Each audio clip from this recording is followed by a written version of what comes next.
Assalamualaikum warahmatullahi wabarakatuh. Perkenalkan, nama saya Okta Kristiani. Saya dari kelompok 2 kelas 5A Pendidikan Bahasa Inggris. Pada kesempatan kali ini saya akan mempresentasikan pendidikan sosial budaya, yaitu unit 4 tentang manusia, lingkungan, dan sumber penghidupannya. Pertama, saya akan menjelaskan tentang manusia. Manusia adalah makhluk hidup ciptaan Tuhan dengan segala fungsi dan potensinya yang tunduk kepada aturan hukum alam, mengalami kelahiran, pertumbuhan, perkembangan, dan juga kematian, serta seterusnya. Dan juga terkait dalam berinteraksi dengan alam dan lingkungannya dalam sebuah hubungan timbal balik, baik itu positif maupun negatif. Kemudian, apa itu lingkungan? Lingkungan adalah suatu media di mana makhluk hidup tinggal, mencari penghidupannya, dan memiliki karakter serta fungsi yang khas yang mana terkait secara timbal balik dengan keberadaan makhluk hidup yang menempatinya, terutama manusia yang memiliki peranan yang lebih kompleks dan juga real. Selanjutnya, lingkungan hidup manusia seperti apa?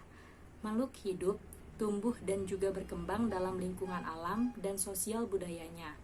Dalam lingkungan alamnya, makhluk hidup dalam sebuah ekosistem, yakni suatu unit atau satuan fungsional dari makhluk-makhluk hidup dengan lingkungannya. Dalam ekosistem terdapat komponen biotik dan juga abiotik.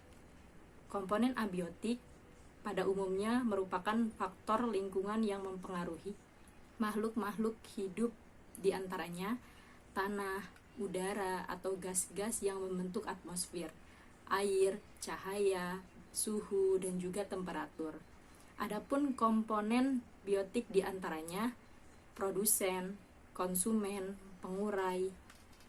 Selain itu, di dalam lingkungan terdapat faktor-faktor seperti rantai, habitat, populasi, komunitas, dan juga biosfer. Selain itu, sumber alam dapat digolongkan dalam dua bagian, yakni sumber alam yang dapat diperbaharui atau disebut dengan renewable resources, disebut pula sumber-sumber alam biotik. Yang tergolong ke dalam sumber alam ini adalah semua makhluk hidup, hewan, tumbuh-tumbuhan, dan hutan. Yang kedua, sumber alam yang tidak dapat diperbaharui atau dikenal dengan non-renewable resources, atau disebut pula sebagai golongan sumber alam abiotik. Yang tergolong ke dalam sumber alam abiotik adalah tanah, air, bahan-bahan galian, mineral, dan bahan-bahan tambang lainnya. Sumber alam biotik mempunyai kemampuan memperbanyak diri atau bertambah. Misalnya, tumbuhan dapat berkembang biak dengan biji atau spora, dan hewan-hewan menghasilkan keturunannya dengan telur atau melahirkan. Oleh karena itu, sumber daya alam tersebut dikatakan sebagai sumber daya alam yang masih dapat diperbaharui. Lain halnya dengan sumber daya alam abiotik yang tidak dapat memperbaharui dirinya. Bila sumber minyak, batu bara, atau bahan-bahan lainnya telah habis digunakan manusia, maka habislah bahan-bahan tambang tersebut. Memang benar, di dalam bumi kita ini masih terjadi pembentukan bahan-bahan tersebut. Namun, pembentukannya sangatlah lambat dan juga terbatas, sehingga apa yang dibentuk berabad-abad lainnya hanya dapat mengimbangi apa yang kita gunakan saja selama 1 tahun, bahkan kemungkinan kurang dari itu. Tentunya, semuanya itu tergantung pada cara-cara manusia menggunakan kedua jenis sumber alam tersebut.